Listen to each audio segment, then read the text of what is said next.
Check, check. How y'all doing tonight? All right. Y'all sound dead. I'm about to walk back in there and come back out here. How are y'all doing tonight? Word. I would like to take this opportunity to officially welcome you to the first ever Artist Garden Grand Slam. Can I get a yeah? All right. So how many of you guys have never been to a slam competition before? So all of y'all. Cool. All right, so here's how this is going to go. First thing, before I get into the ground rules, I just want to let you guys know this is done not just by me as the poet laureate of Williamsburg, but also through the city of Williamsburg, through Colonial Williamsburg, and a lot of different organizations and people have come together to make this happen. So can we get some snaps and claps for all the people that have made this happen? Thank you.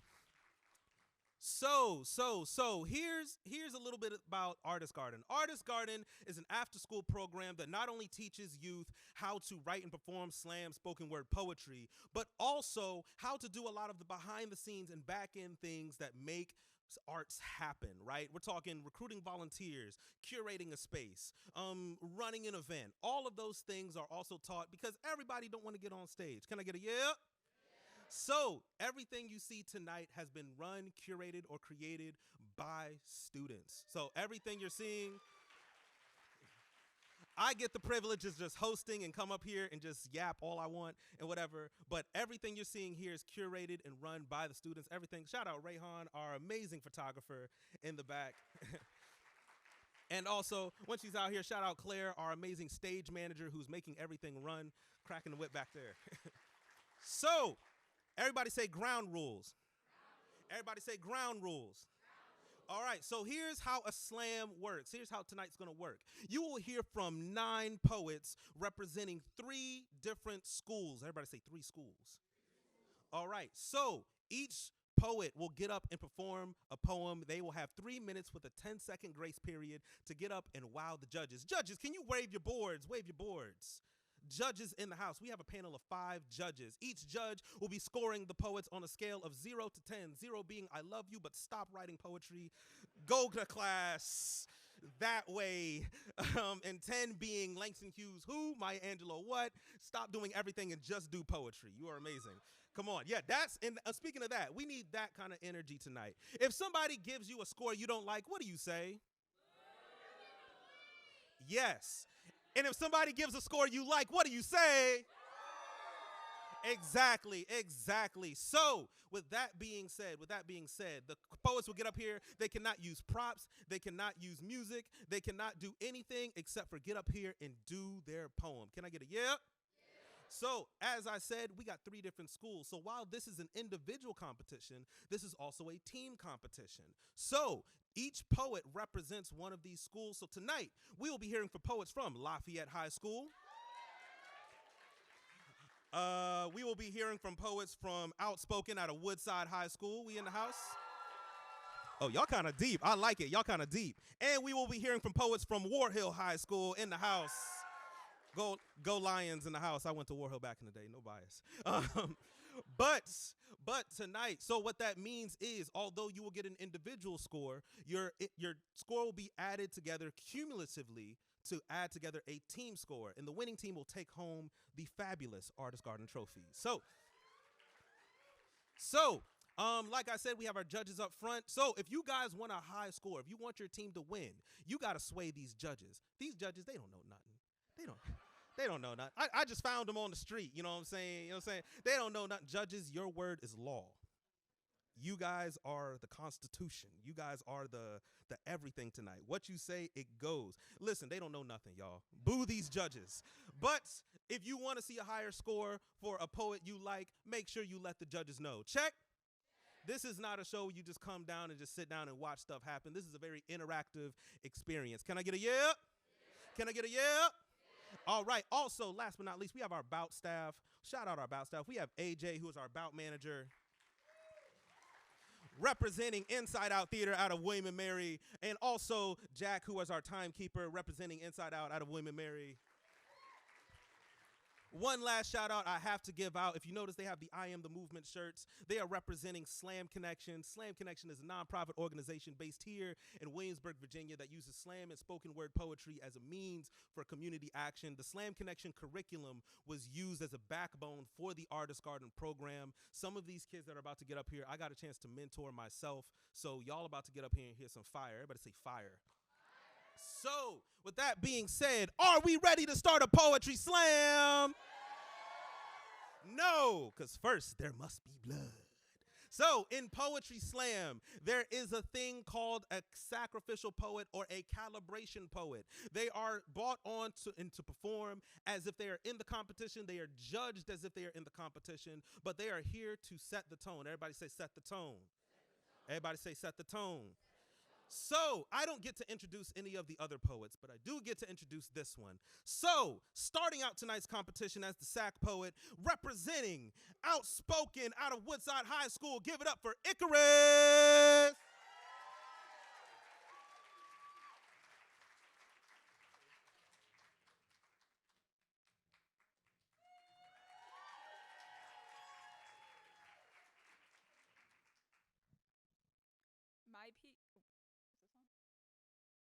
My piece is called Snowscape.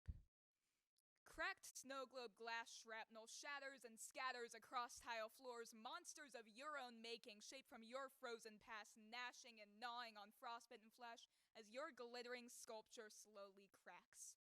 You skate past accountability on frozen rinks while claiming they will fracture beneath you, but the ice has frozen thick over me. Partridges and pear trees peer over my perished form, and you pirouette over my blue corpse. Christmas lights echo through my glasses as I hear the siren sound, and I can feel tendrils of ice creep closer. Frozen fingers seize my muscles, and I finally freeze, because isn't the cold beautiful? They taste droplets that fall from icicles that mingle with metallic blood. They build cities and men from the snow I'm buried in. They tell me to admire the ice all around me, but freeze when I reveal my blue skin, because I am meant to embrace my demise. So when your frosted talons rake across my face and my skin begins to crack, maybe I'll allow you to keep me in place, a glittering sculpture of ice. Thank you.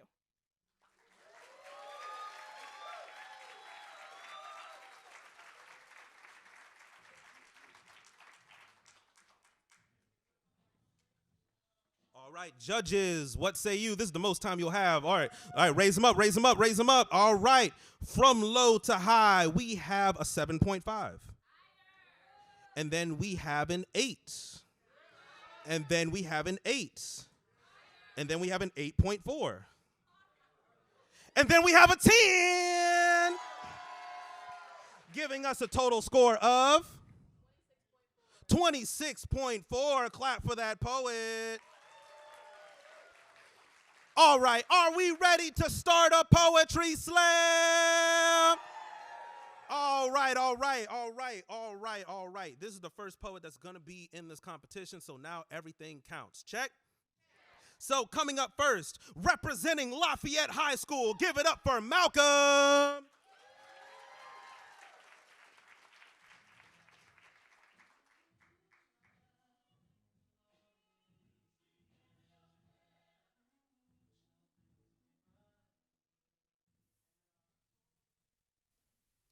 First, search and recover bodies.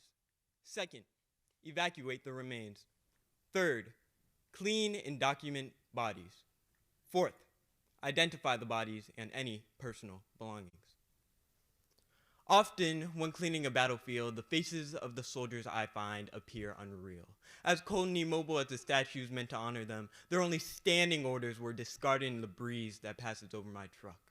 That breeze never stopped following them. The moment their boots hit the ground, the pressure of war punctured their bodies harder than the bullets that shredded their chests. Like a faint whistle, they faded. And though their hearts stopped, I could still hear a drum in their chest, one that once beat for a person that left them to ruin. Abandoned by a world full of love for one that left them cold. Their poor eyes reflecting aspirations blown away by a gale. They were never meant to be soldiers. but we left them there. Don't tell me you forgot. Look at them. These soldiers never were grown, echoes of our passion, that childlike wonder that had to be shot down when we started to grow, those moments of awe when our mothers told us we could be anything. Those were the bodies that were piled in the back of my truck. The hopes that left the moment we found out fantasies couldn't pay bills, marched to their graves, decrepit dreams about visiting the moon, discovering new species, and everything beyond your wildest imagination ordered to die. Often, when I hear the wind blow, I can hear the hiss of desire coming from the bullet holes left in their chest, now laid to rest in the back of my truck.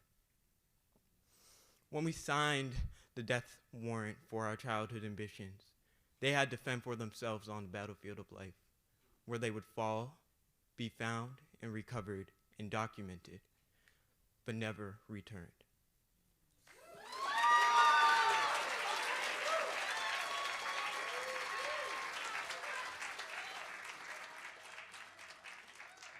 All right, judges, what say you? That was a poet doing a poem from low to high. The poet got a 7.5. And then they got an 8.5. And then they got a 9, a 9.5, and a 9.7. Giving us a total score of 27 even. Can we clap for that poet? All right, coming up next to the stage, representing Lafayette High School, give it up for Nate.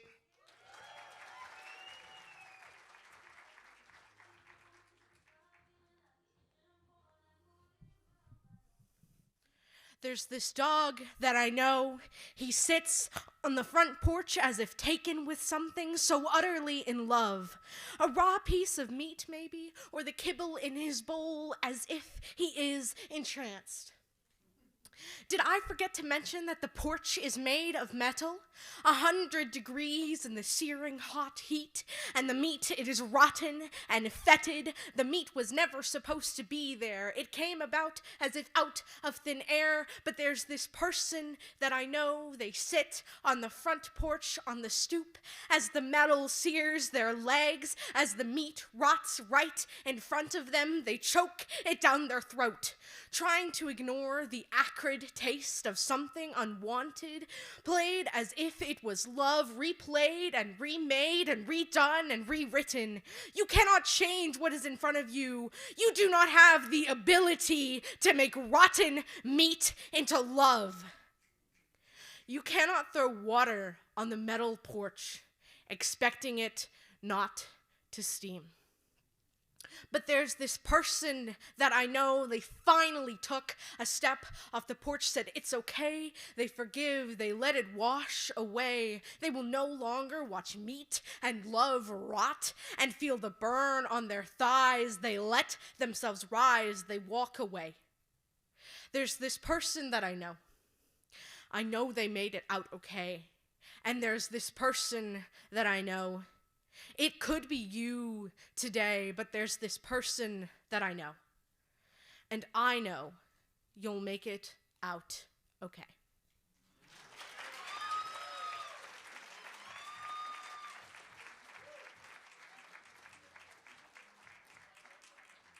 All right, that was a poet doing a poem. Judges, what say you? We got 1, 2, 3, 4, and 5. From low to high.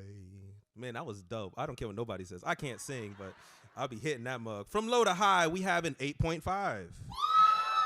And then we have an 8.5. Then we have an 8.5. Consistent. And then we have a 9. Then we got a 9.8. Giving us a total score of 26. 26 even. Can we clap for that poet? All right. Are y'all ready for y'all next poet? Can I get a yeah? All right. Coming up next to the stage, representing Outspoken out of Woodside High School. Give it up for Celise.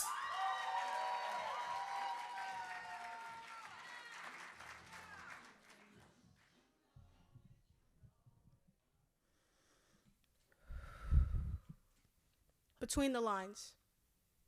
I don't think people think enough about the things they say. Simply enable an unyielding enema of throat-sourced amunctuary to propel hungrily for escape, shred esophagi, stain teeth, swell mouths with opinions till it's shocking they can speak. Preachers of perfidious passion parade perspective like a fashion show. Adorned in their beliefs, treating trash like it's gold, they hand-pick prompts of pointless pavlar to purloin the flavor of the air, perfunctious pronouncements that purge the preciousness of the moment. I pay attention to their practice of polysyllables, pretentious lexical projections posed as principles. It's the pinnacle of their power. Predictable phrases that chime like the hours, deliberate suspension of deafening dialect disables discernment and concerns with the point of what I was saying. I'm sorry. Are you still listening? I feel like a few of you are missing the message, mindlessly snapping when you don't really get it. I'm not getting defensive, but I can see you sniffing for a place to mark your applause, so let's pause the plan to piss ourselves at the end of every phrase and award praise when it's actually due. Or whatever you want to do. I mean, don't stop on my account. I'm not suggesting you cease your salvo of slingshotted solidification, only acknowledging it only seems to occur at the end of a stanza, as if your attention span can only survive closing statements. Let's face it, you need subtitles to survive every line, and if I had the time, I'd write you all a transcript, but this bit wouldn't be nearly as effective. Besides, you'd bite at every word, subtract the meaning from the marrow, not even second glancing at the bones you refuse to chew, gleaning for relatability in stories that simply aren't about you. And I'm not condemning compliments, but my confidence isn't connected to a call and response. I am not a prompt for participation. Your applause is not a metronome that sanctifies my dedication. I am sick of paying penance to get you to pay attention. This isn't performance, it's extraction. And every reaction that doesn't reach that depth makes me want to rip another poem to shreds.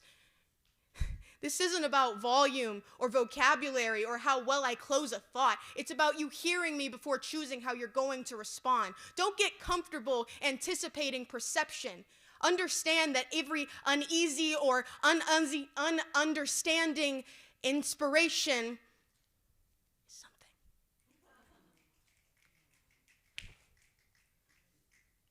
I am not a prompt for participation. Your applause is not a metronome that sanctifies my dedication. This isn't performance, it's extraction. Every reaction that doesn't reach that depth makes me want to rip another poem to shreds. Ah, yes.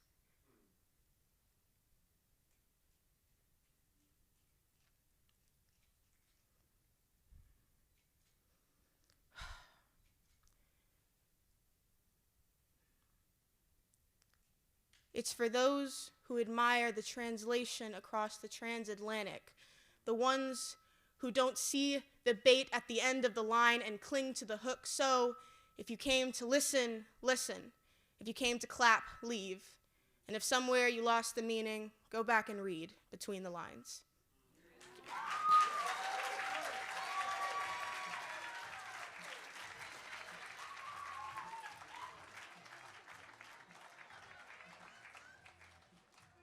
All right, judges, what say you?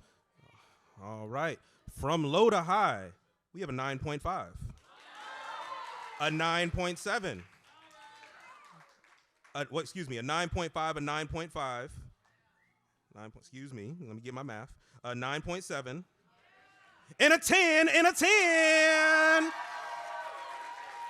giving us a score of? Unfortunately, I had a time deduction, so it's 28.9. With the time, 28.9. Can we clap for that poet? All right, y'all ready for your next poet? Can I get a yeah? Coming up next to the stage, representing War Hill High School, give it up for Abby.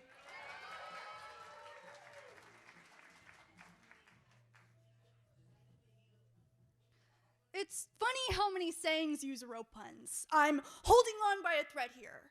You know, I don't know how I'm still here and doing great.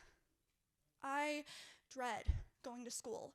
Not because I'm worried I'll fail or because I don't have friends, but because I'm worried I'll make a mistake. Or, in other words, as the overachieving eldest daughter I am, I'll get a B. What if my lack of sleep finally catches up with me? No. There is no time for sleep or falling behind. There are no excuses. It didn't matter that I had to do half the chores in the house or be the family therapist or help my younger sister with her homework. I should have balanced it, like I always do, except I didn't. You know, sometimes I really wish someone would just cut me some slack and throw me a rope, because is it just me? Or does anyone ever truly breathe? Like, I am suffocating in my responsibilities at home. I internalize them, and the moment I take a beat, I'm considered selfish or lazy or inconsiderate. I couldn't win. My hands were tied. So I got a summer job as a lifeguard. I know, ironic. I watched everyone finally breathe while I burnt under the sun. I was paid to keep people afloat. I finally did something for me. Finally. But summer ended, and my seasonal contract ran out, so I hit the ground running straight into sophomore year, still catching my breath from the aftermath. You know, it's ironic how the same thing meant to help you, to pull you up, can entrap you until you can't breathe. And I don't need saving. I just need someone to stop pulling.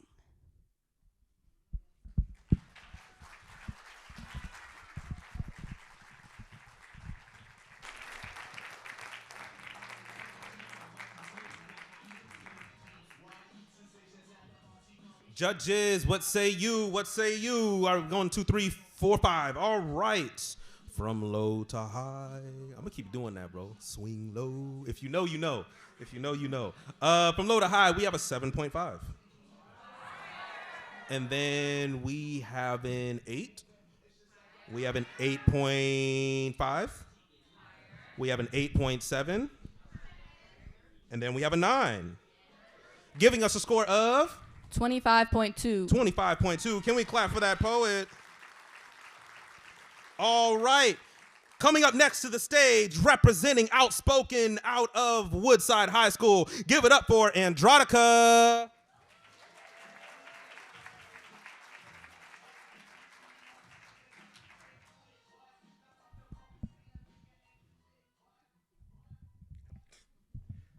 How do I lift it up? I don't want to. The words that I spit are the negligence and necessity. A forced flowery flow, a formal rhyme scheme wouldn't feel very fitting. My poems, once personifying my presence as a writer, now produces only pressure in how I'm perceived. My worth precipitating down into the sedimentary soil I write on, seeping through the cracks that every stanza is to satisfy my self-serving expectations. I want to entice. I want to extract my external being and leave behind the essence, to explore my experiences with a static frequency, a frequency that will affect brainwaves from delta to beta, breaching beyond bodies and walls before your very eyes. I want to entice. I want to spit flames, not fumes. My fire burns out before sparks from my lips, spewing sophisticated soliloquies like a spazzing shotgun, physically fuming from the muzzles. I frequently fire more. I want to entice. I want your ears to ring from the magnet resurrection of recreating reality, wrapping, weaving word webs like a spider waiting to wreak havoc, watching your eyes roll back from ecstasy as I envelop you in existential expression, seeking tantalizing teeth to trickle down a sermon to tears that fall to the terrain, filling you a disproportionate portion of poison, of penance, of perspectives, until I pause. Flowery fragments of philosophy are just fixated prophecies that aren't for me. Wrinkled white wastes of unspoken writings weep my walls, waiting. Silent sentences screaming to be spoken, but stay out of sight. Clasped in a cocoon of creation and critical examination by its creator. Expecting its existence to be enough to escape my expectations and critical expectations. Even so, I write.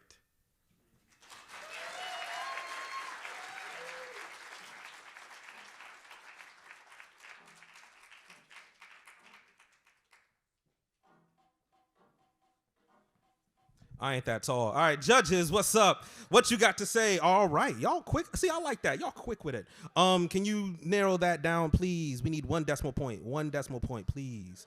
1 decimal point. 1 decimal point, please. Thank you, thank you. All right. Yeah, can you write that a little clearer, please? No hieroglyphics allowed. No hieroglyphics allowed. All right, put it back up, put it back up. Thank you, thank you, thank you, thank you, thank you. From low to high, we have an 8.5. We got an 8.7. And then we have an 8.9. And then we have a 9. And then we got a 9. Giving us a score of 26.6. 26.6. Can we clap for that poet? All right, y'all still with me out there? All right, we still got a few more poets going into this first round. So, coming up next to the stage, representing Lafayette High School, give it up for Sky.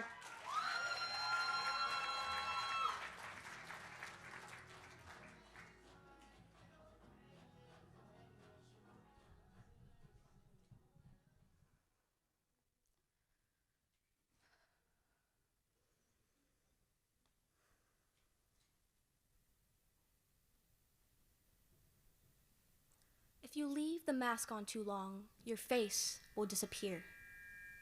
Face. Same dialogue, different scene. Except there's no curtain call, out of breath, and a masquerade ball. Behind here you're safe. But is safety just an illusion that says we all share the same name? We bear her name, conformity, brand, until it's out of style. Now it's white, left, swipe. Now, I'm beautiful. But what's beauty if we all look the same? The mask we create. They're the reason we slowly disappear. Your part, now degenerate. No one reads it. And yes, no one's laughing at you, but no one's looking at you either.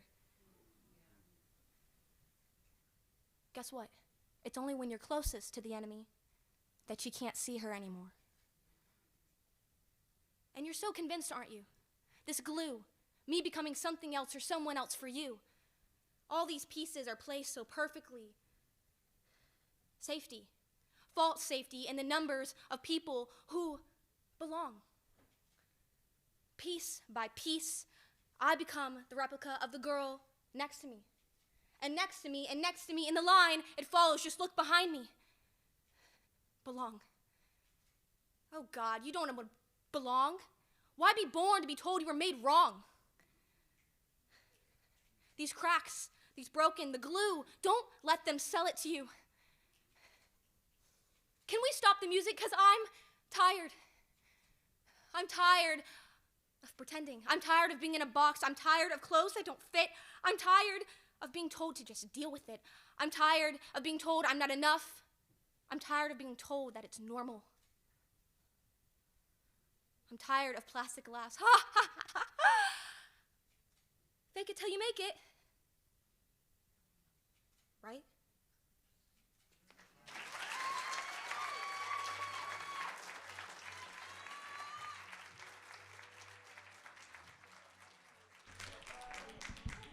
All right, judges, what say you? We got 1, 2, 3, 4, 5. From low to high, we have an 8. And then we have a 9. Then we have a 9. Then we have a 9. Then we have a 9.7. Giving us a score of 27. 27 even. Can we clap for that poet? All right, coming up next, representing Outspoken out of Woodside High School, give it up for Cameron.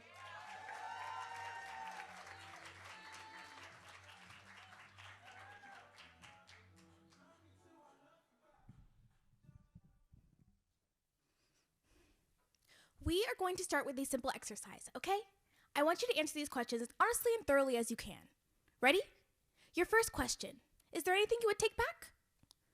Pretty and pristine, my perfectly polite persona shines bright at you like a star because that's what I am. I'm a golden star sticker stuck in your mind as the expectation you want to achieve. Perfect grades, perfect days, perfect plays me like a fiddle, winds me up and lets me lose, runs me ragged and ties the news, sleep evades me, friends escape me, and I'm left with the memories. Regrets from times I took for granted, receipts from friends I used to know, photos frozen, the perfect candid that I'll carry behind me wherever I go. Who could I have been if I had walked a different path while looking in the mirror? I barely know who I am now. Very good. Your next question. How have you changed? Predictable. I am predictable, uptight, clean cut, smooth. They told me to get messy, get loose, go with the flow and rock with the tide, but I am the tide, the flow, the ebb, the language, the balloon, and the roaring riverbed. I am the water, washing away the hourglass sands, carrying them into the unknown. What will happen when this is all over? When my time is up and my water is nothing but vapor kisses, pecking the cheeks of the friends and family I'm leaving behind. My feet move without a cord, my legs kicking through salty sea, the saline solution filling my lungs, pruning my pleural. I cannot breathe over seminary, sedimentary. School first, life second, when will I live before death? The same routine since kindergarten, ingrained in me through the grains of hourglass sands, running out of time always. Not of hours in a day to think, not of days in a week to think. How have I changed? I'm still that girl, choking on the crashing seawater waves dragging her under. You're doing amazing. One last question. Are you proud of yourself? The way that I see myself is not the way you see me. Sometimes I close my eyes and hope the defamation doesn't get to me. An award here, a word there doesn't stop the sinking feeling that I'm not doing enough. I can be more. I need to be more than the me I am now. She isn't enough. How can I be proud of subpar? I cannot be proud of being a singular raindrop in the eye of the storm. The wills of the I want to be drag my feet down, bringing the muck and grime of my personal resentment behind me. I don't hate myself, but I don't like her either. Watching as she ties herself down and jumps, bungee jumping the degrees to which she feels enough. I cannot be proud of myself, but it all goes away when I turn the question on its head, look you in the eye and say, are you proud of me?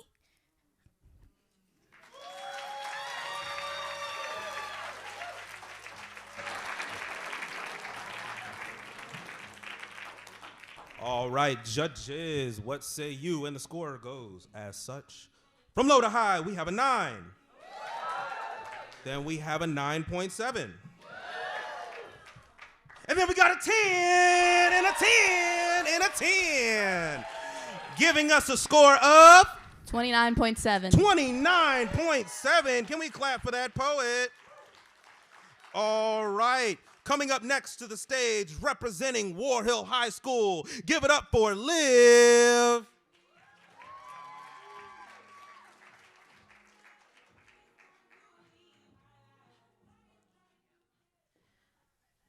As a small child, I remember reading tales of old in which I experienced my character's woes. But I had woes of my own, and they became neglected. I began as a passerby in dreams held together by book seams, but somewhere along the way, the girl about whom I read and myself became one and the same. I entered the world whispered in legends through a small door in which I barely fit. I've tried to open it since, but the lock would have to be picked. If I couldn't go back, I would go forth toward the land of flowers who'll feed you foul words and smog with hands that choke. I fed my fear and drank my fill all the while, forging a sword of my own will. How I brandished that pretty blade, staying in place. And with it, I fought a ferocious bandersnatch in a world where everyone was mad. I conquered and vanquished. My soul warded taketh. When friend no longer differed from foe, and the silence grew a mind of her own, we are like her and I. Broken time after time for the solace of another's mind. I remembered it again. As soon as the man in the funny hat laughs, the creepy cat smiles, and the little mouse cheers. I always liked that mouse. So fierce, yet so small. The Cheshire Cat is said to represent sanity fading in and out of the world, but it is known that too much sanity is madness. But why must this be true? Because if sanity is madness, then I don't want it. Then I suppose all of Wonderland must have welcomed that grinning feline like a wandering stray. None more evidently than the Hatter. I grew up with the Hatter. They disregard time like it is waste. They never put sugar in your tea. That's called a mother. My mother read me this tale of smoking caterpillars and maniacal monarchs, so I constantly ask the question of who are you? Then I take off my own head and put on somebody else's because I don't like the answer. If another were to take it, I might die. to dissect and dismember my character so savagely. But still, I'll choose decapitation rather than subjugation, but I cannot choose between sanity and madness, or if there's a difference at all. I choose ignorance, because they say it is bliss. I no longer wish to live in a world that is so broken as this, but no alternative exists. I exist, don't I? You had no childhood, were you ever a child, or was I only ever Alice? I understand Alice now. They wish her to be grown, but that she remained a child. She followed paths left by others, but they were unclear. She chased a childhood that always arrived late, and she did it all in vain. As she chased her childhood away like I did mine, between letting go of things that didn't seem to mind and holding on to things long lost to time. I asked the world how it is that when I wasn't looking, you've been turned on your head, and now there's only Wonderland left in your stead.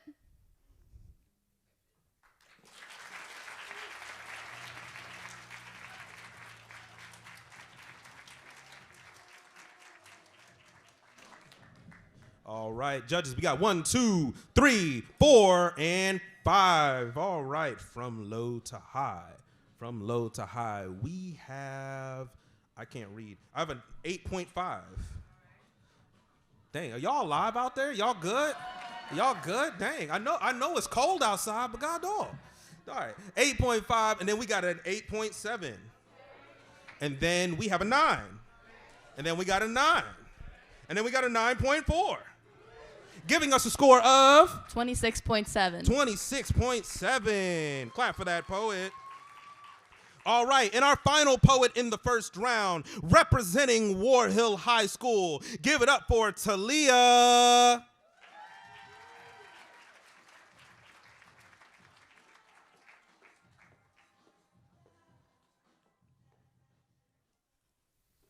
The sound of little black birds, the sound of tweeting birds in the sky as I walk over grounds cracked and stained by our people.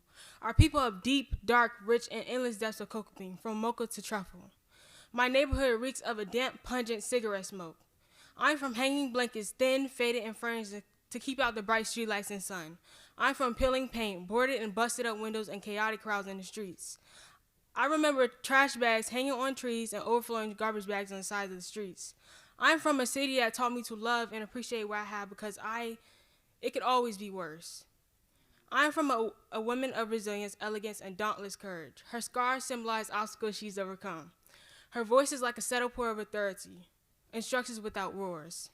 I'm from a woman of wisdom and independence. Her scars symbolize obstacles she's overcome. It's like a settled.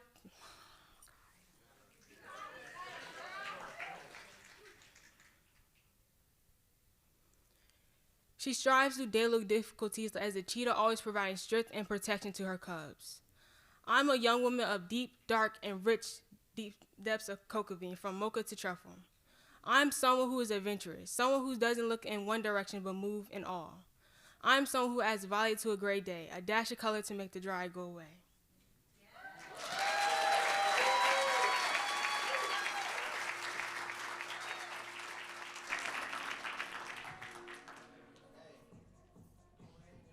All right, judges, what say you? We got 1, 2, 3. One more time in the first round. All right, from low to high, we have a 7.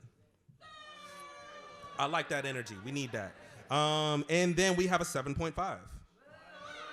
Then we have a 7.7. And then we have an 8. Then we have an 8.4. Giving us a score of 23.2. 23.2. Can we clap for that poet? And can we clap for all the poets that went in the first round? All right. All right. So what we are going to do is we are going to take a brief intermission. We're going to do some math to see who makes it to the next round. In the meantime, please feel free to go out, use the restrooms right outside of the theater. Meet somebody you ain't walking the door with. You never know who you're sitting next to. All right. You know what I'm saying? Meet somebody you ain't walking the door with. In that meantime, yeah, we'll be back in a second. And turn the music up. Let's have a good time. What's up, y'all? Y'all still with me? All right, cool. So as you guys know, the Artist Garden, we're not just an after-school program. We are well connected within the city of Williamsburg. So for those who don't know, the top 2 poets, top 2, everybody say top 2. top 2 poets, not only do they get cool medals and cash prizes courtesy of the city of Williamsburg, but, everybody say but, they get a chance to get on other bigger platforms in the area. Like, for example, the Historic Triangle Grand Slam is the biggest single-day poetry event in the region. We have adult poets from all over the region that are competing for a chance to get on Slam Connection's national team, currently ranked 6th in the nation. So, with that being said, every slam needs SAC poets, and the top 2 poets will get to be the SAC poets for that competition. In addition, I get the chance to host the Ampersand International Arts Festival, which is currently getting ready for a poetry showcase. There are 2 spots specifically for 2 very special youth poets that finished 1st and 2nd in this competition. So, if you want to see those poets on that stage, you better cheer and sway these judges. That's all I'm going to say. All right? So, y'all ready to get the second round started? Okay, sadly, we had to let go of some poets. My heart. So, we had to let go of Nate from Lafayette High School. We had to let go of Abby from War Hill High School. And we had to let go of Talia from War Hill High School. Not cool, man. Not cool. But going into the second round, we have Cameron from Outspoken. We have Celise from Outspoken. We have Malcolm from Lafayette High School. We have Sky from Lafayette High School. We have Liv from War Hill High School. And rounding out the second round, we have Androdica from Outspoken. So, y'all ready to start the second round? Can I get a yeah? No. First, there must be blood. So we are going to do the same thing. We're going to recalibrate our judges, and we are going to have a SAC poet come out. So, representing Outspoken, give it up for Summer.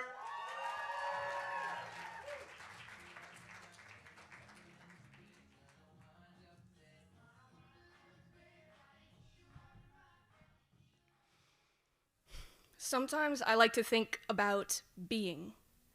How do you balance being you when this great big being of a universe tells us all what a being should look like, say, and do?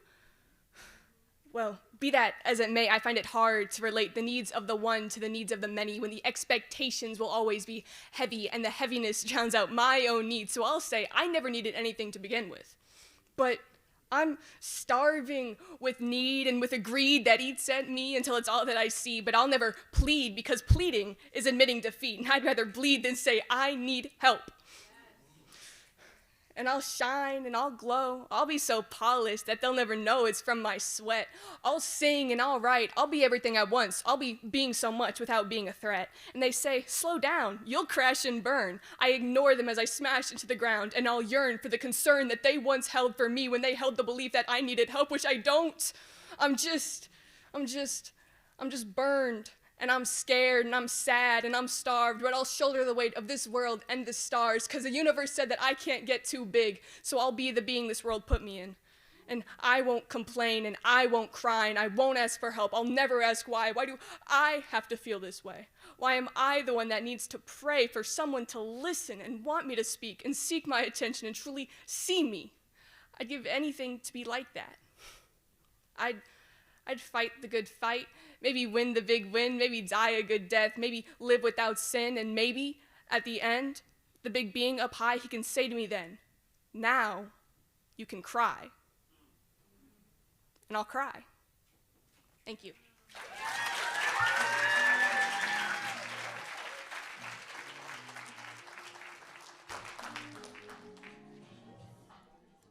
All right, judges, what say you? We got 1, 2, 3, 4, 5. From low to high, we have an 8.5.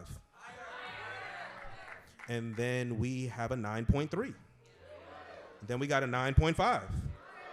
Then we got a 9.5. And then we got a 10. Giving our SAC poet a score of 28.3. 28.3. Can we clap for that poet? All right, are y'all ready to start the second round? All right, coming up first, representing Outspoken out of Woodside High School. Give it up for Cameron.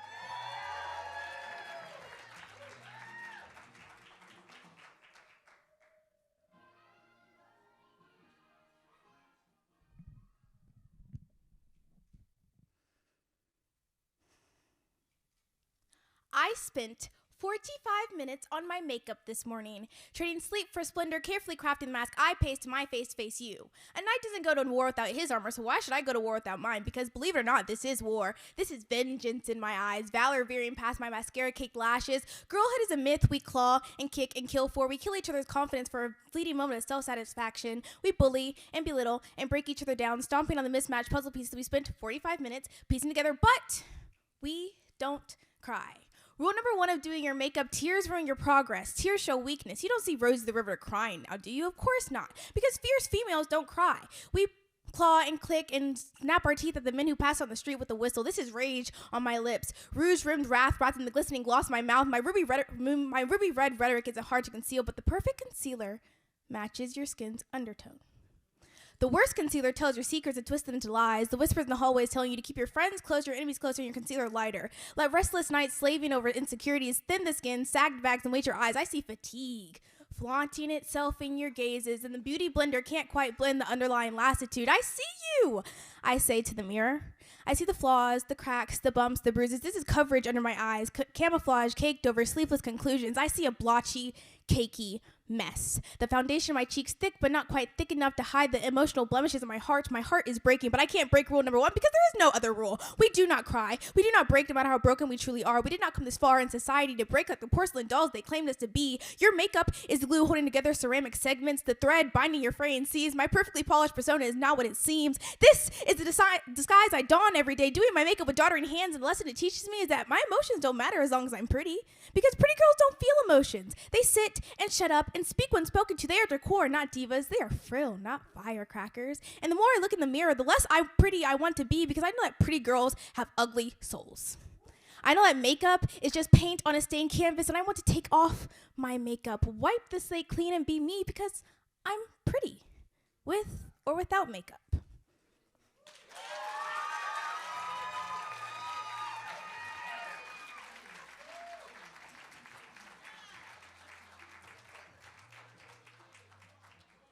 Judges, you already know the drill.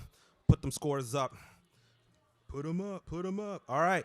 From low to high, we have a 9. And then we got a 9.7. A 9.7.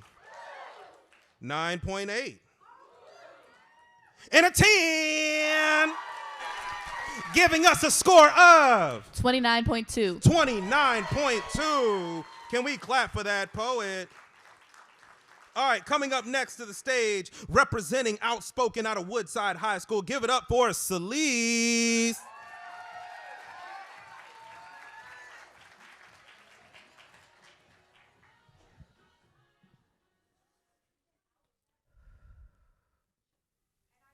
Burnout. If I were a candle, I'd be called Prometheus. Encased in sensitive ceramic, I'd combust, a single wick wedged in the center, suspended between smoke and sap. Perhaps I'd sit among empty ink pens, dry-mouthed, eyeing my precious flame. They'd feign apathy, afraid to admit they had it out for me. Maybe they'd prattle with paintings, faded figures praying they could replicate my color. A number of unnamed trinkets would circle in silence, conspiring in the shadows of my shelf, yet still help themselves to my heat, soaking in the sweetness of my scent. They'd never thank me, and I'd never expect it. Content in my excellence, all my time would disappear in the flame, the only mark it ever existed, dripping into a single soft amalgamation, pooling under my feet. If I were a candle, the room would get used to me. The dust would have stopped gazing at my demonstrations long ago, unimpressed by my self-immolation, nonsensical notion I am somehow better because it hurts for me to shine. I'd still see shadows in the corners of my eyes, though the bend of the room would have already stopped producing them. If I were a candle pretending to be a poet, I'd butter over stanzas like carbon bursting into air bubbles, spitting out justification for why I'm still on fire. since it's clear I've run my course. If I were a candle, I'd be called unscented, since the warmth of the room's the only way I'd be remembered. Have you ever seen a performative pyromaniac? Stuck between obligation and procrastination, precipitating from perpetual pressure, never accepting their position, never burning for themselves, never planning to stop, not until I drowned in the poison of my own output. A poet, a candle, a titan, a tired little girl claiming her effort somehow lights up the room. If I were a candle, I'm not a candle. Thank you.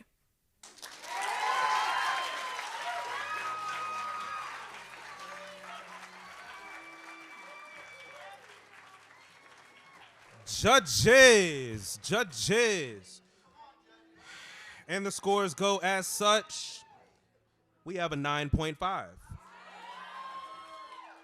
And then we got a 10! Giving us a score of 30. Perfect, 30. All right, coming up next to the stage, representing Lafayette High School, give it up for Malcolm.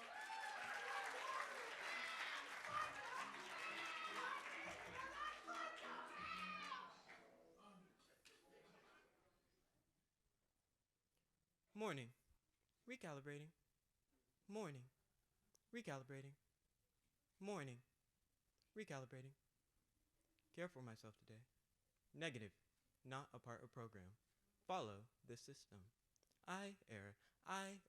I am to live life without reason, just move. I am the sum of the equation that movement does not equal life. Sound does not equal voice. Presence does not equal Wake up. Complete. Go to school. Complete. Live. Can't compute. Autopilot is not a mode, it is my state. Recalibrating.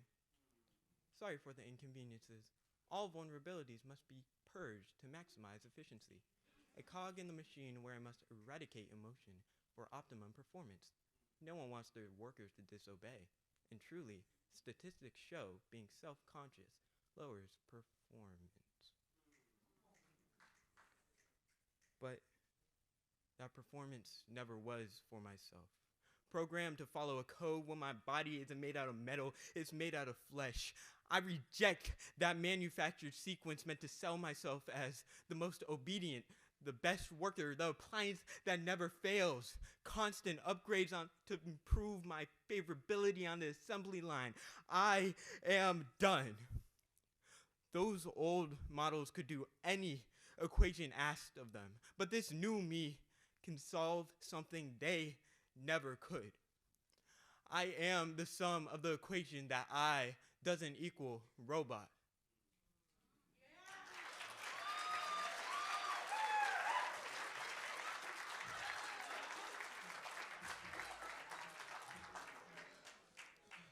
All right, we got 1, 2, 3, 4, and 5. Exactly. From low to high, we have a 9.5. And then we got a 9.7. We got a 9.8. A 9.9. And a 10. Giving us a score of 29.4. 29.4. Can we clap for that poet? All right, coming up next to the stage, representing Lafayette High School, give it up for Sky.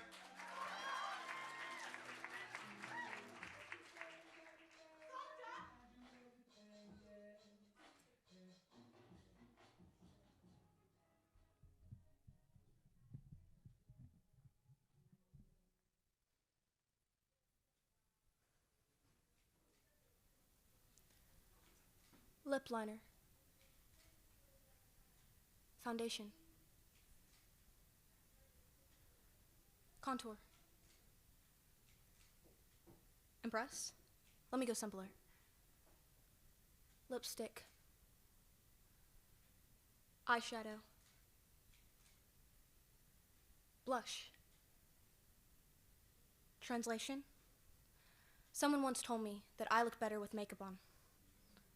Except, it wasn't a voice. It was my mother yelling for her mascara from across the room. It was noticing that my Barbie dolls came with clear skin, and I didn't. It was recognizing that only side characters' mascara would ever smudge, ever so slightly.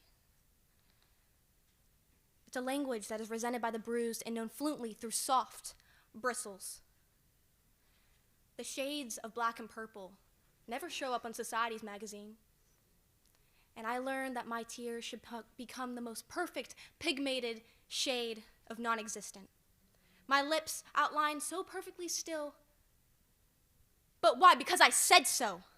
The door of my bedroom door hid ugly truths that I wanted to ignore. But here we are, living in contour tones.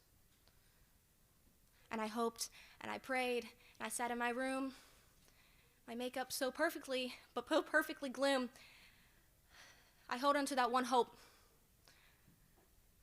The one hope the non-existent color palettes of makeup would line up with my own truth.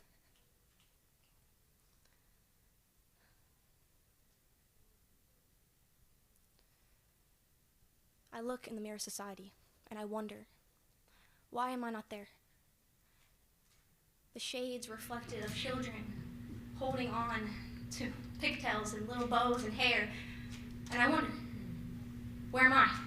Where is the teenage girl crying on her bedroom floor, hoping and just begging for more? Where am I? But it's all right,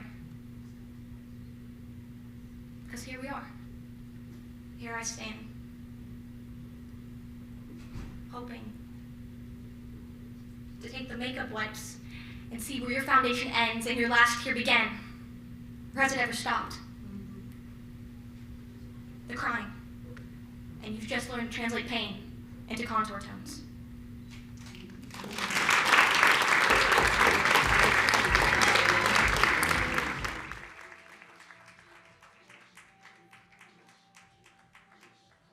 Judges, what say you? That was a poet doing a poem.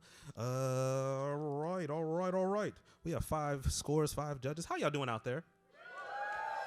Just making sure y'all alive. Y'all just be sitting there looking at me like, you know what I'm saying? All right, from low to high, we have an 8.5. And then we have can you rewrite that real quick?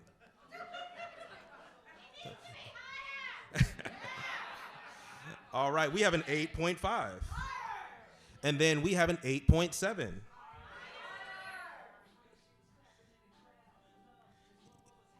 And then we have an 8.9. And then we got a 9.6. Giving us a total score of? 26.1. 26.1. Can we clap for that poet? All right, coming up next to the stage, representing War Hill High School, give it up for Liv.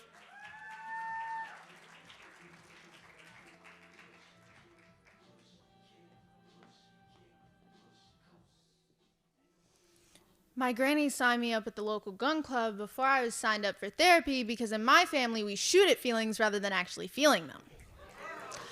I signed myself up for speech and debate to discuss the world and its fate, only to discover that no one was actually listening. I got 4th place speech regionals. My first shooting competition, I got 3rd, so I guess I too am guilty of preferring loading gunpowder to poking ticking time bombs, like the one that implodes whenever somebody talks about how much I've been through, as if I need a refresher of the things that keep me up at night, or how I didn't deserve any of it because I didn't choose to be here. I was an unplanned pregnancy. We are a household full of unplanned pregnancies that turned into unplanned families who turned into me. I never knew where I stood in my family. I knew that I was the weak voice that everybody always spoke over at the dinner table and the girl who didn't get along with her sisters, so instead she talked to the dog. Angel, her name was, which is funny because I thought that she was the one that God sent to save me from all the crazies, even though I was the one talking to a dog. Animals were my only solace, really, because unlike my family, they didn't have expectations. And at least they had an excuse for not understanding me. I felt like this kid I heard about down at the range who hit a target just wrong, causing shrapnel to ricochet and lodge in his neck. when seeking to gain understanding the bullet was my multiple failed attempts, and the metal splinter was the consequence of even trying. I remember the kickback of the shotgun I was forced to shoot and the bruise that it left, because my body wasn't suited for it. A rifle is meant to be held by a woman. It molds to our bodies as if it's specifically made for us. Shotguns are different. They require wide shoulders that I not possess. It took me 2 weeks to be able to lift my backpack with that arm again. Before I was introduced to artillery, my granny used to force me and my sisters to endure these tea parties. We were being taught to be young ladies, which meant saying yes, sir, and no, ma'am, and not being able to cross our legs for fear of being unfeminine, instead crossing our feet at the ankles because that's somehow more respectable, and also being reminded to smile because we all know what they call women who don't smile. Unladylike, she called us, which I suppose she felt meant that we'd be left to care for ourselves. So she taught me how I can now shoot a target from over 200 yards away, yet I still can't hit her target. I cannot achieve her goals or live up to her expectations, at least not if I don't know what they are. So will you please tell me what my family wants me to be? Because I can be the little girl my granny taught manners to at tea parties, or I can be the young woman who wields a rifle like Da Vinci held a brush, or I can be the woman who doesn't know what she is, only that she no longer wants to be a ticking time bomb holding on a gunpowder in a mug with a straight pinky.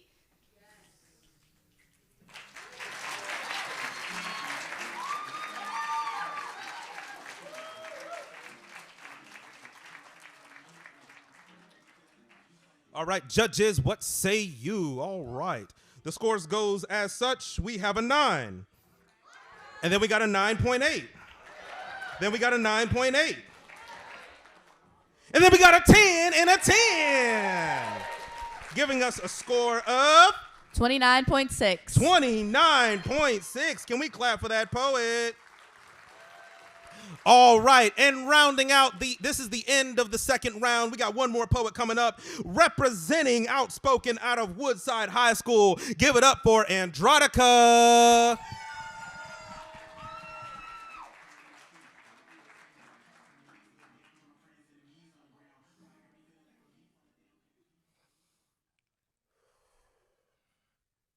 Before I begin, when I make a lever pulling motion like this, you will point finger gun. When I make a lever motion like this and say click, click, click, you will point finger guns at me and say boom. Let's triangle click. Quick, click, click, click. Boom. Click, click, click. Boom. Click, click, click. Boom. Welcome to the casino experience of a lifetime. An all expenses paid extravaganza to enforce justice across the country. Play games, win prizes, play with the ladies. We'll pay you to pleasure yourself. Our job's to justify your personal jurisdictions and make sure you face 0 jail time. Well, your end of the bargain is easy. When those animals beg, when they bark, when they revolt to resist or run, you better not fire blanks, you better blast hollow points to their backs until those bloody baboons are in body bags. If you're able to perform mental gymnastics around the morality of murder, why not take a spin on our roulette wheel? Take a pick out of the 38 pockets, the corresponds of which pedestrian will be pelted at gunpoint. If your empathy is having an effect on your experience playing, why not take a corner bet? Drive around deserted corner stores and detain all defenseless daddies who they need in their documentation. And if you don't want anyone in specific, why not pick a color? On our board, we bet on black and brown, but let's be honest, on the nigga on the news and surprising nobody.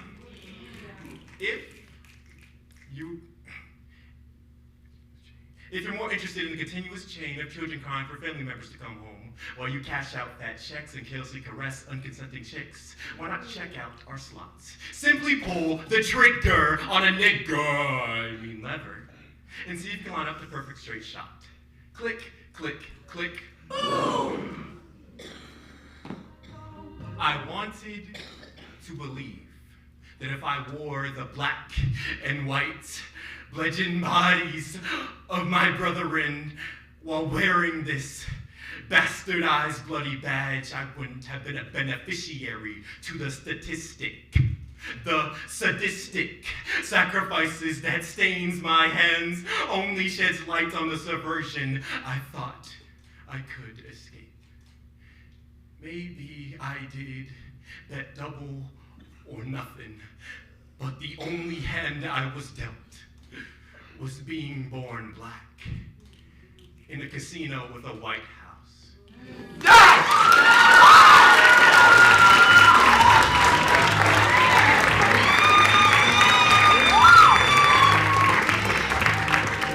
All right, judges.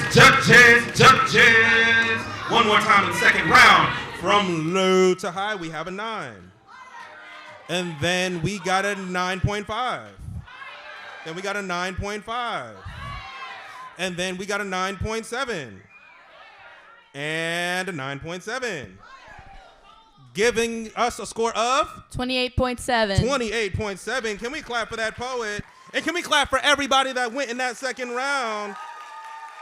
All right, we're going to have another brief intermission. Sadly, we are going to have to let go of a few more poets, but we will be moving into our final round. So again, meet somebody you didn't walk in the door with. Feel free to go out into the lobby, use the restroom real quick. We'll be back in just a second. Hey, y'all still with me? Can I get a yeah? Are y'all having a good time? Y'all? Listen, again, these youth poets, they've been working on these poems for months, all right? The work, y'all can see the work that they've been setting the stage on fire, man. Y'all know what I'm saying? And I say that to say it is hard to do poetry slam. It is hard to get on this stage and stand in these lights. These lights get real hot. I'll tell you right now, they get real hot and real bright. Shout out to our friends up in Richmond, Writer's Den, our friend Roscoe Burnhams, who always says, the number one fear in the world is public speaking. Second is death. People would rather be in the coffin than give the eulogy. So I say all that to say, this is the final round. This is the money round right here, all right? This is the money round. This is the final round. So whatever you guys got, whatever energy y'all got, let it all out for these poets. Even if they don't win, even if they don't do whatever, they got on this stage and they made it to the finals. That means something. Can I get a yeah? All right. Sadly, we had to let go of some poets. It be like that sometimes, Studies show it's 100% it be like that sometimes.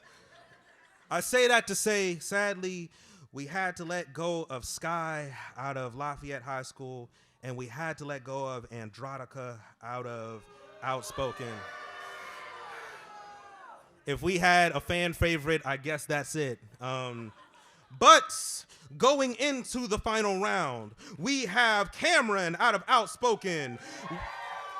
We have Celise out of Outspoken. We have Malcolm out of Lafayette High School. And we have Liv out of War Hill High School. So are y'all ready to start this final round? No. You've been paying attention. I like that. There must be blood. So I don't get to introduce any of the other poets, but I get to introduce this one. Representing Outspoken out of Woodside High School. Give it up for V.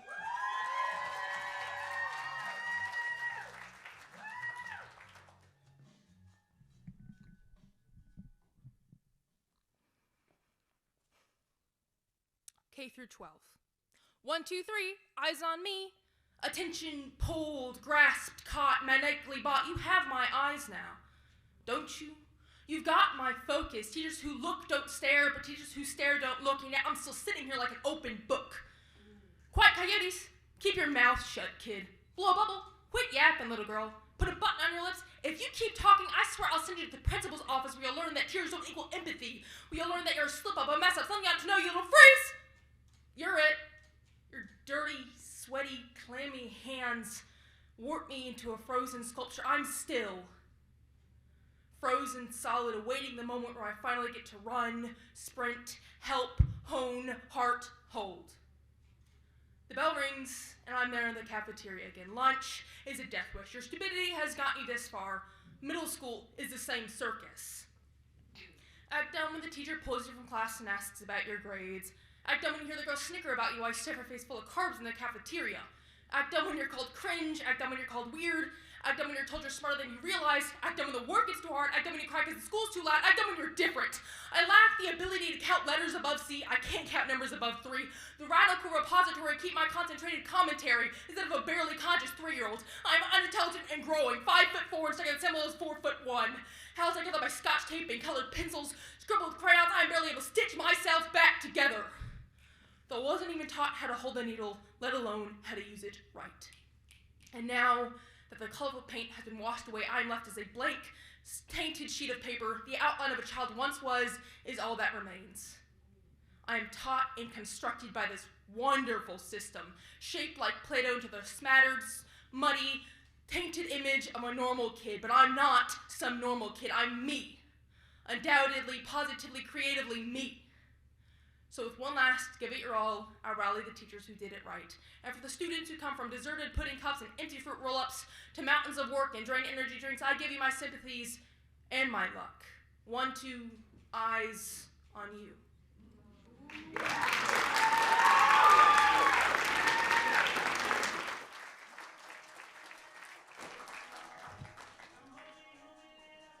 All right, judges. All right, now y'all already know the drill. All right. From low to high, we have a 9. Y'all live out there? We good? All right, cool. And then we have a 9. And then we have a 9.5. Then we got a 9.5. And then we got a 9.8. Giving us a score of? 28. 28 even. 28 even. Are we ready to get this final round started? All right. All the energy you got left for the last time coming to the stage. Give it up for representing Outspoken. Give it up for Cameron.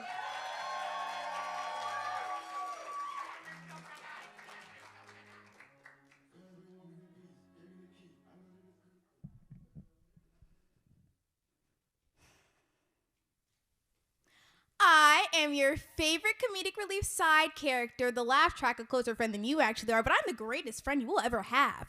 Your own special spotlight shining bright on you, telling the audience, look at my best friend. That's what I'm here to do, your own personal prop to make you pop in the eyes of all of your audience, the magnifier of your main character energy. No makeup needed here to make you the heartthrob. You're beautiful.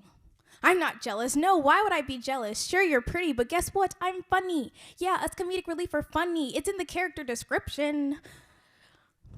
Yeah, but I'm funny. Yeah, I'm funny, but not funny enough to have my own spin-off. No, I'm dizzy enough spinning your insecurities into sustainable specimens, showing girls our ages it's okay not to be okay. I'm okay, content even with my role as the cue card, telling the audience to laugh as I come out and boo when I break.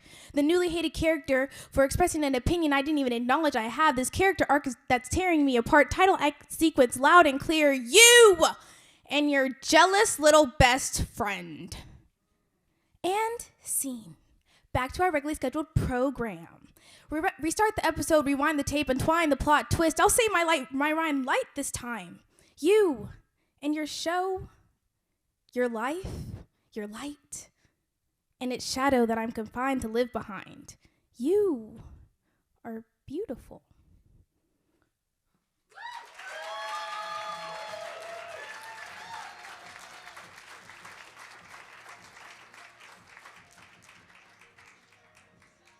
All right, we got 1, 2, 3, 4, and 5 from low to high.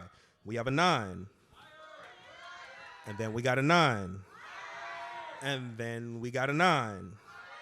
Then we got a 9.5. And then we got a 9.7. Giving us a score of? 27.5. 27.5. Clap for that poet. And coming up next, representing Outspoken out of Woodside High School, give it up for Celise.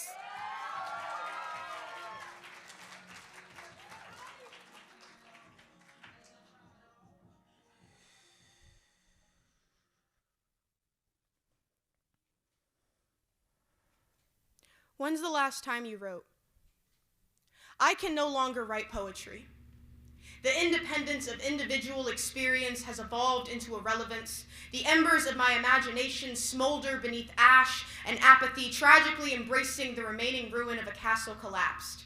I imagine the insignia of my inspiration melted in a mercurial flame and motivation drowned in the moat. The turrets of natural talent may have defended this monarch from the mark of mediocrity, but it's that hubris which hinders my health. I am sick of poetry.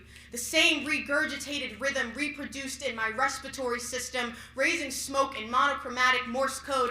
SOS, save our souls, save my stanzas from the same animalistic instinct of all artists. A fundamental function forged deep within the double helix, an instinct to freeze, to hover over the ivories as eyes drift past the staff, an empty score eager to accuse me of repetition. Poetry found my hesitation repugnant. She spit at me, said I stretched her patience. Sickened by my limitations, she severed our souls, stripping me of her blessing and my status as her host. She saw me as a parasite. She squeezed the excess of my obsession to the edge of her skin, then took all my aspirations and abscessed them. As the virus she deems me, I study her defenses, analyze her antibodies, and when they stare back, I insist that I'm invisible. She said I come to be seen, not create. Unfortunately, she's correct. My fantasies of applause are really a fetish, and without the promise of affirmation, I'm unable to perform. I stopped being a voice.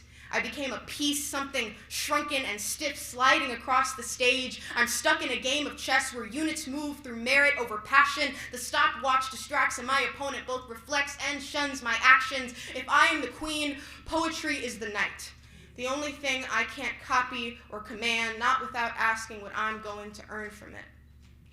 I can't do this. I don't think I ever could. I think I just got really good at pretending.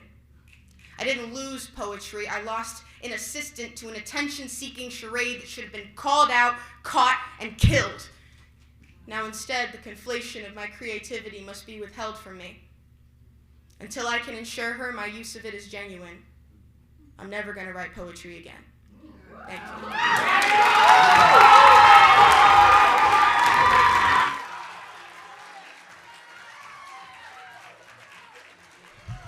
All right. That was a poet doing a poem. All right. From low to high.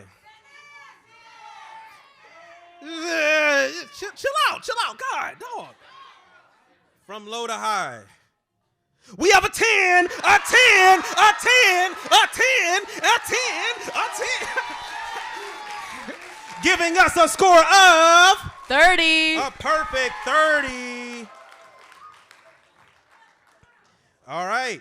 Coming up next to the stage, representing Lafayette High School, give it up for Malcolm.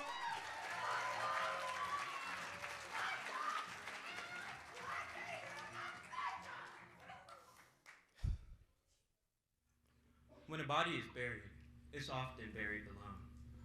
1,000 kilometers down, falling further, I drill deeper. I haven't felt solid ground in what feels like years. The silence down here is piercing on its own, but every so often I'm struck with the sound of my sister trying to cool me down from a problem which I forgot. This far down, cooling down seems like an impossible task when I only feel the heat of the earth's core burning my skin, pressure beyond belief assailing me, and worst of all, that voice calls out again. It's not the end of the world. How could it not be? My world has ended. Is that not why I'm so far down at being indistinguishable from fossils? Is that not why, when I saw that letter and those words, I'm sorry, but we cannot offer you admission into the class of 2030. I fell deep into the ground, past metal and soil, till the world grew silent so I didn't have to be plagued by my own inadequacies, till the world grew dark so I didn't have to see all the futures that were caved in. This far down, there were no coffins, but there was clearly a burial, one for my world, which was embalmed, entombed, and buried. The line between life and death could not be so clear. Though I still have my two hands. I brush aside this dirt from my face and find that my hole looks less like a cave and more like my room. That voice has a person to it now, holding me as I sob, spiraling in my mind. That drill becomes my own self-loathing, and the source of this tunnel can be found at my feet. Rejected.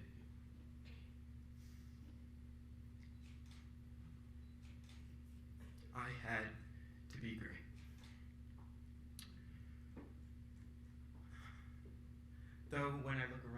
find that I'm the only one sinking. When a body is buried, they're often buried alone. Mine was no exception. In this isolation, my hand sense the crack of the rock still below me. I hold the drill. The ground starts to condense and steady. The dark becomes comforting. I still have my two hands all to myself. I let go of the drill that was dragging me down and set my sights for ascension from this pain. I look toward the light at the top of my pit, hand outstretched, grasping at the walls of my internment, and I climb.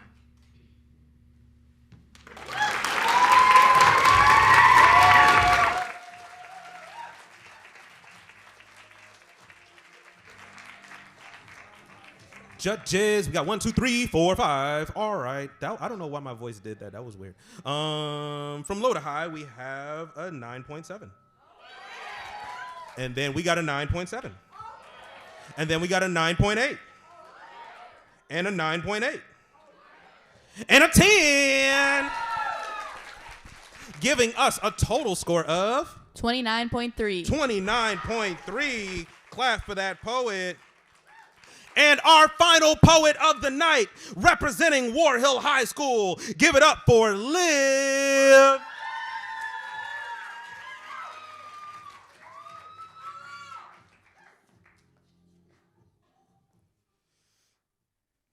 I'm mad at you, sister, though you don't deserve my ire. I'm mad because you charm me as you charm everyone else. I'm mad because you can't help but be yourself. The way you walk is hateful indeed. For you possess a certain grace, unlike me. As the tresses of your hair remain perfectly in place while they fold into your tender face, a face containing beauty I'll never know. I'm mad because you know what it is to be seen. But perhaps I judge you harshly. Just maybe being seen isn't the same as being looked at, gawked at, and ogled. To catch the male gaze may be a curse, a disease to which there is no cure, other than to forsake the very charms bestowed upon you. But even at this, their desires are weak. Forsake nothing but the names their mothers gave them.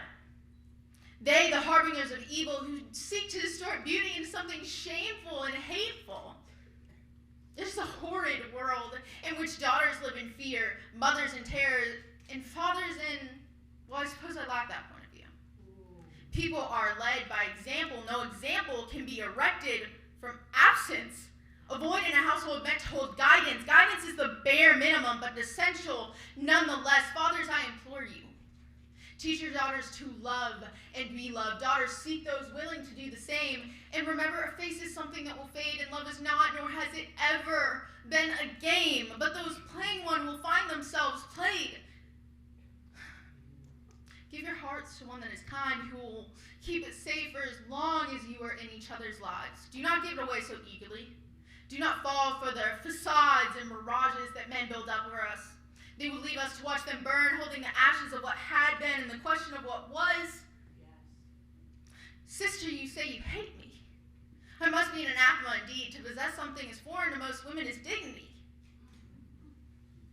It is alien through no fault of our own. That assault which has branded us was a blow dealt by society itself, a society that built a woman not as a person, but a picture on the shelf. The epitome of complacency and contentment with a body built of lies and harsh standards.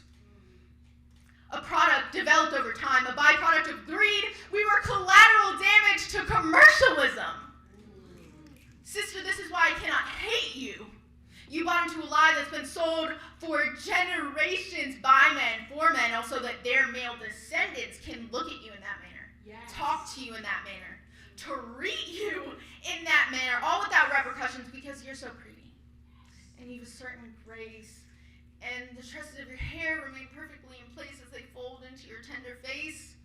A face marked not by your sin, but by theirs. So I no longer envy those unending stairs.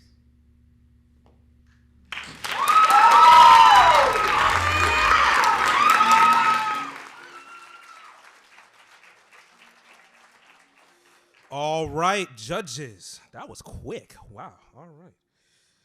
From low to high, we have a 9.4. We have a 9.5.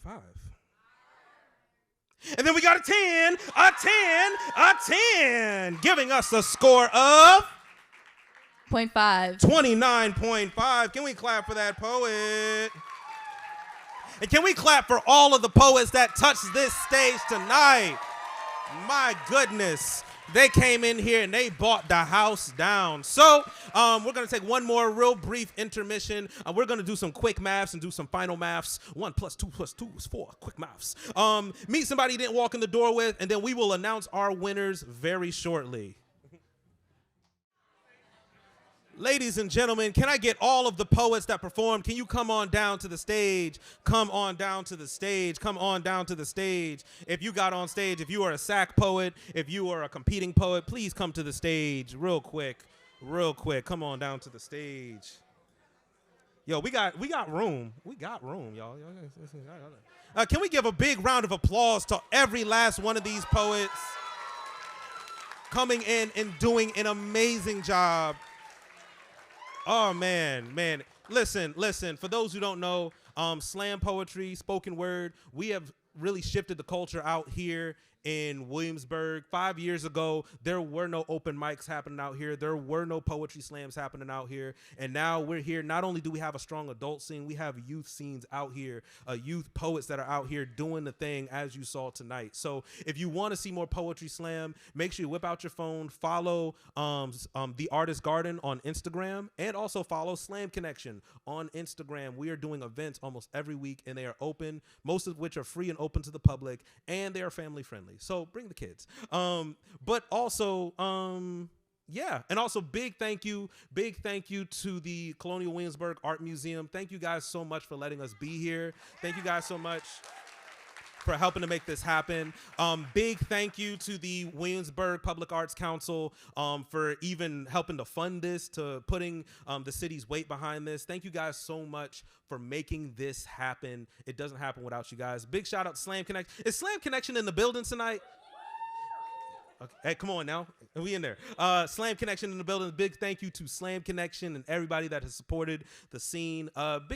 Inside Out. What? Well, shout out Inside Out in the house.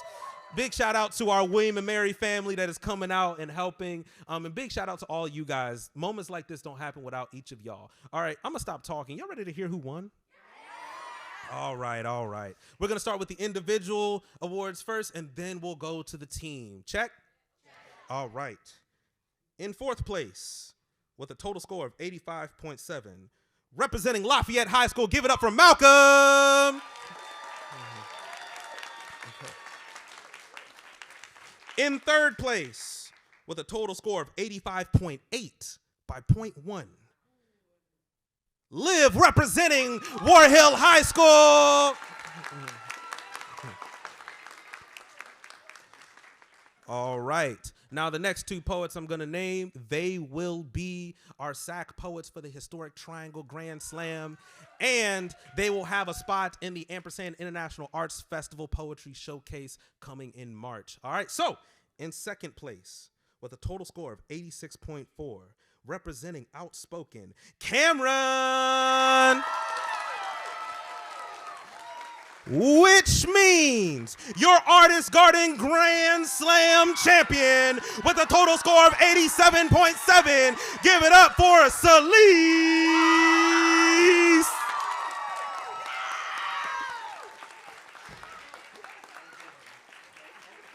All right. So that was the individual scores, and now it's time for the team. Everybody say team. All right. With a cumulative score of 134.2, give it up for War Hill. Yes. In second place, with a cumulative score of 164.8, give it up for Lafayette. Which means your Artist Garden Grand Slam team champions is Outspoken. Come on.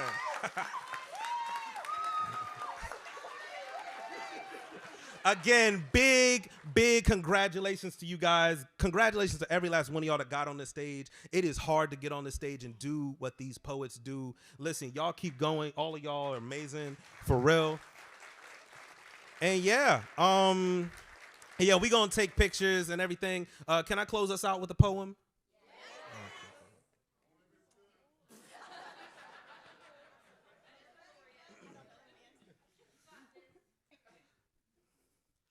I'm gonna see if I remember how to do this. It goes something like, I'm caught in a time loop because with great power comes great responsibility. I work with kids, that makes me an Avenger. I'm also a poet, that makes me a Peter Parker, an everyday person with radioactive blood flowing through his veins in high school. Room 2116, I found out Spider-Man could be a black boy. Since then, I've been swinging through my city, weaving poems together tighter than web fibers to try to catch someone at their lowest. I'm not a hero. I'm just proof that art and elbow grease will save someone's life. Like once, I met a boy who didn't know his creativity stemmed from STEM. Science was his passion, mind bright as the sun. Bullies burnt him out the fastest. He was always glitching like an anomaly forced into occupying the wrong universe. So they said his superpower was ADHD. Until he got in our program, he started writing. He got behind the mic and said, I wanted to finish that line, but we ran out of funding. Right now, somewhere across the Spider-Verse, Thanos is snapping his fingers to this poem, but all it proves is that this story never happened. This boy don't even got a name. He don't even got a face, and now his universe constantly folds in on itself like a reality, forced to rewind reality. Universe boy don't name guy exists. Thanos been snapping. Somewhere across the Spider-Verse, there's a reality where we look in the eyes of a young person and see exceptional and not just an opportunity for tax exemption. Somewhere across the Spider-Verse, there are friendly neighborhoods where we teach young spiders that they webs can catch dreams and not just cases. Somewhere across the Spider-Verse, I'm one of y'all, still learning to write poems, still being encouraged to get on a stage and try to do something. Y'all didn't know y'all were Avengers? Y'all didn't know that y'all had superpowers this whole time? Y'all live in a world where people are trying to tear down mutants, but don't you know you don't want to let your power shine? And don't you know that I've been someone's Uncle Ben, someone's living sacrifice, someone's walking canon event. This be for every child forced to run miles, moralists, as if they are just anomalies forced into occupying the wrong universe. Cause I'm caught in a time loop. Because with great power comes great responsibility. I work with kids, that makes me an Avenger. I'm also a poet, that makes me a Peter Parker, an everyday person with radioactive blood flowing through his veins in that same high school. Cross the hallway, cross the Spider-Verse, room 2108. I teach young spiders how to weave poems together tighter than web fibers to catch someone at their lowest. We ain't heroes, we're just proof that art and elbow grease will save someone's life. Because hey, somewhere across the Spider-Verse there's a reality where this slam never happened. Thank y'all so much. Thank y'all so much for coming. Make sure you follow all the pages, and we will see y'all next time. Y'all are awesome, and good night.